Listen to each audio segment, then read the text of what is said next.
उनसे ये पूछती है कि आपको किसी पर शक है कि डकैती में कुछ बाहरी लोग भी शामिल हो सकते हैं। ये दौरान वो एक बहुत ही इंपॉर्टेंट क्लू बताते हैं उनके ऑफिस का है जो इस घटना में शामिल है। नमस्कार दोस्तों, स्वागत है आपका आज की इस क्राइम स्टोरी में। और ये क्राइम स्टोरी अपने आप में काफ़ी यूनिक है क्योंकि ये क्राइम स्टोरी सूरत के इतिहास की सबसे बड़ी हीरा डकैती है। और उससे भी बड़ी बात यह है कि पुलिस ने इसे मात्र 48 से 72 घंटे के अंदर सॉल्व भी कर लिया और क्रिमिनल्स को पकड़ भी लिया। तो आइए जानते हैं क्या है पूरा केस और पुलिस को क्या ऐसे क्लूज मिले जिसके कारण पुलिस ने इसे इतनी जल्दी सॉल्व कर लिया और क्रिमिनल्स तक पहुंच भी गई। तो शुरुआत होती है 15 अगस्त 2025 से। 15 अगस्त की नेशनल हॉलीडे थी, 16 अगस्त को जन्माष्टमी थी और 17 को संडे था। यानी 15, 16, 17 की 3 दिन की छुट्टी होती है ऑफिस की और एक लॉन्ग वीकेंड होता है।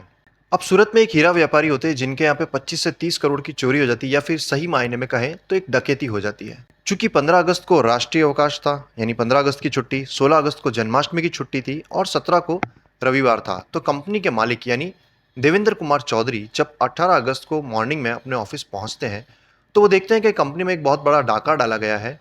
कंपनी के सेफ में पड़े 25 से 30 करोड़ की वैल्यू के अनपॉलिश्ड और पॉलिश्ड हीरे, साथ ही 5 लाख का कैश कंपनी से गायब है। वो ये नोट करते हैं कि कंपनी के जो ताले हैं, जो ऑफिस के जो ताले हैं, वो खोले गए हैं और जो मेटल सेफ है यानी जो उनकी तिजोरी है उसे गैस कटर से काट कर इस रॉबरी को या इस डकैती को अंजाम दिया गया है। वे ये भी नोट करते हैं कि इतना ही नहीं बल्कि चोरों ने वहां पर लगे सीसीटीवी कैमरे तोड़ दिए हैं और सीसीटीवी कैमरे का जो रिकॉर्डिंग इंस्ट्रूमेंट होता है यानी डीवीआर या फिर एनवीआर, उसे भी वो तोड़कर अपने साथ लेकर जा चुके हैं। ये सब देखकर वे पुलिस के पास जाते हैं। अब जानते हैं कि डीके चौधरी है कौन। डीके चौधरी सूरत में रहते हैं और वो पूनागाम के निवासी है। पूनागाम सूरत का ही एक एरिया है और वे वहाँ पे रहते हैं अपनी फैमिली के साथ में और उनका हीरो का व्यापार है। अब कंपनी के मालिक डीके चौधरी पुलिस के पास जाते हैं और अपनी शिकायत पुलिस को बताते हैं कि कुछ बदमाशों ने यानी करीब 4-5 लोगों ने 15 से 17 अगस्त के बीच उनकी हीरा फर्म में तोड़फोड़ की और पॉलिश्ड और अनपॉलिश्ड हीरो की डकैती की और साथ ही मेटल सेफ में रख के 5 लाख कैश को लेकर फरार हो चुके हैं। शिकायत में वो पुलिस को ये भी बताते हैं कि कंपनी में सीसीटीवी कैमरेज लगे हुए थे जिन्हें चोर तोड़कर डिस्ट्रॉय कर चुके हैं और साथ ही उसका रिकॉर्डिंग इंस्ट्रूमेंट अपने साथ लेकर जा चुके हैं। शिकायत पर पुलिस कार्रवाई करती है और पुलिस के सीनियर ऑफिशियल्स और एफएसएल की टीम क्राइम सीन पर पहुंचती है ताकि वो सबूत इकट्ठा कर सके और क्राइम की डिटेल्स ले सके। पुलिस को वहां पे टूटे हुए कैमरास मिलते हैं, पुलिस उन्हें कलेक्ट करती है। साथ ही पुलिस आसपास की जो बिल्डिंग्स में सीसीटीवी लगे हुए होते हैं उनकी फुटेज खंगालती है ताकि कुछ क्लू मिल सके। अब ड्यूरिंग इस इन्वेस्टिगेशन में पुलिस को संडे नाइट की एक रिकॉर्डिंग मिलती है जिसमें कुछ लोग ऑटो में बैठकर उस बिल्डिंग में आते हैं जहाँ पे चोरी हुई है और करीबन 1-2 घंटे बाद वहाँ से वापस उसी ऑटो में बैठकर चले जाते हैं।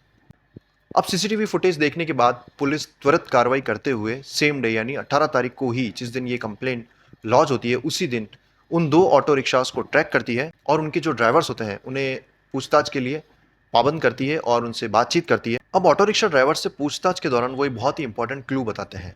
पहला ये कि जो ऑटो रिक्शा ड्राइवर पहला होता है उसने सवारियां ली है सूरत रेलवे स्टेशन से, और जो दूसरा ऑटो रिक्शा है उसमें जो सवारियां ली गई है वो ली गई है वराछा से, जो कि सूरत का ही एक दूसरा रेजिडेंशियल एरिया है। अब पुलिस कंपनी के ओनर यानी डीके चौधरी से पूछताछ करती है ताकि वो केस की पृष्ठभूमि के बारे में कुछ जान सकें और ये भी जान सकें कि क्या उनको किसी पर शक है। क्योंकि जिस तरीके से डकैती हुई है, यानी जो दरवाजे हैं वो तोड़े नहीं गए, वो खोले गए हैं लॉक, और जो लास्ट में मेटेलिक सेफ है कंपनी का उसे गैस कटर से काटा गया है, साथ ही साथ डीवीआर लेके जा चुके हैं। तो इससे पुलिस को ये शक होता है कि ज़रूर इसमें कोई अंदरूनी आदमी मिला हुआ है, क्योंकि उसे ये नॉलेज है कि डीवीआर कहाँ पे है, कौन से ताले की चाबी यहाँ पे लगेगी और सेफ कहाँ पे है।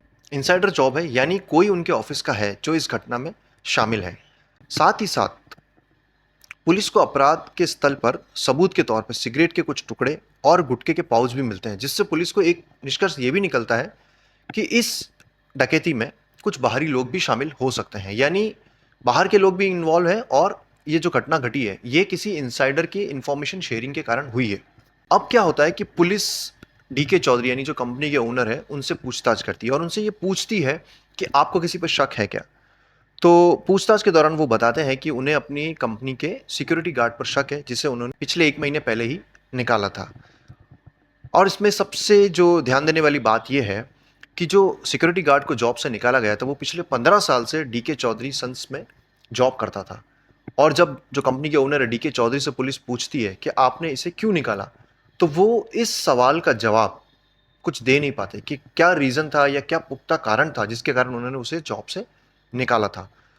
तो पुलिस को थोड़ा-सा उनके जो स्टेटमेंट्स होते हैं, दूसरे जो स्टेटमेंट देते हैं, वो कॉन्ट्राडिक्टिंग लगते हैं।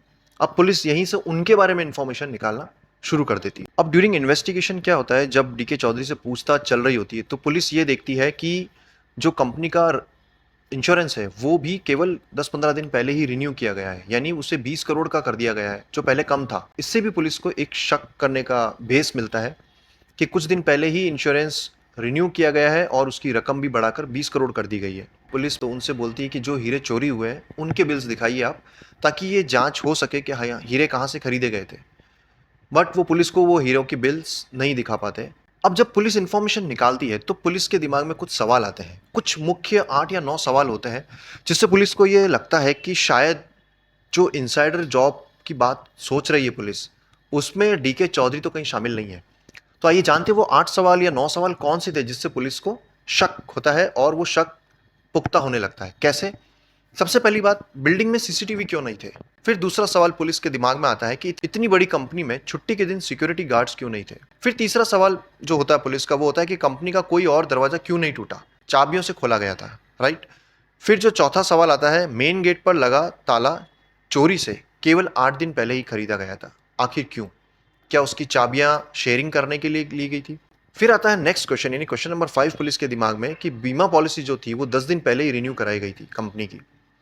और नेक्स्ट क्वेश्चन होता है कि चोरी से 1 हफ्ते पहले ही हीरो का बड़ा स्टॉक ऑफिस में लाया गया था। और सातवां क्वेश्चन होता है, चोरों को कंपनी के सीसीटीवी और डीवीआर सिस्टम की जानकारी कैसे थी, जो हम आगे भी डिस्कस कर रहे थे।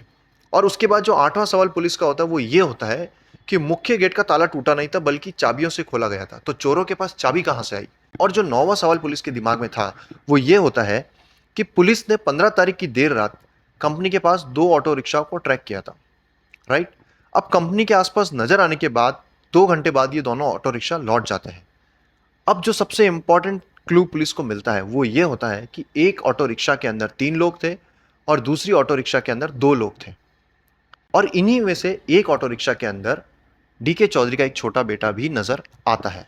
अब जब पुलिस आगे इन्वेस्टिगेशन करती है तो उन्हें यह पता चलता है कि डीके चौधरी का घर तो वराछा एरिया में ही है, जहां से एक ऑटो रिक्शा ड्राइवर ने एक सवारी ली थी। धीरे धीरे पुलिस का शक यकीन में बदल जाता है कि जिस अंदरूनी इंसान का पुलिस को डाउट है वो कोई और नहीं बल्कि जो शिकायत करता है यानी डीके चौधरी खुद ही है। यानी जिन्होंने कंप्लेन लिखाई है वह खुद ही इस केस के मास्टरमाइंड है। और फिर पुलिस उनसे सख्ती से पूछताछ करती है, तो ड्यूरिंग इन्वेस्टिगेशन वो पुलिस को ये बताते हैं मैं ही इसका मास्टरमाइंड हूँ और इस क्राइम में उनके बेटे और उनका ड्राइवर भी शामिल है। कपोद्रा पुलिस और सूरत क्राइम ब्रांच ने मिलकर इस फर्जीवाड़े का भांडाफोड़ किया। पुलिस के मुताबिक चौधरी ने ड्राइवर और उसके 2 साथियों से 10 लाख रुपए में डील की थी। एडवांस में उन्हें 5 लाख रुपए दे भी दिए थे और ऑफिस के मेटल सेफ में बाकी के 5 लाख रखे थे, जो कि उन्हें चोरी के दौरान चुराने थे। चोरी के दौरान वो 5 लाख ड्राइवर और उसके साथियों ने ले भी लिए। मीडिया रिपोर्ट्स की माने तो डायमंड्स की चोरी हुई ही नहीं थी, क्योंकि मेटल सेफ में डायमंड्स थे ही नहीं और ये पूरी स्टोरी फेक थी, जो कि उधार के 25 करोड़ चुकाने के लिए इंश्योरेंस उठाने के लिए बनाई गई थी। अब जब पुलिस डीके चौधरी का बैकग्राउंड खंगालती है तो उन्हें पता लगता है कि चौधरी ने अपना बंगला गिरवी रखकर 14 करोड़ का कर्ज लिया था। 4 करोड़ का कर्ज उन्होंने राजस्थान से किसी से लिया है और 7 करोड़ का कर्ज उन्होंने लोकल सूरत मार्केट से उठाया हुआ है। उनका कुल कर्ज 25 करोड़ से ज़्यादा हो चुका है।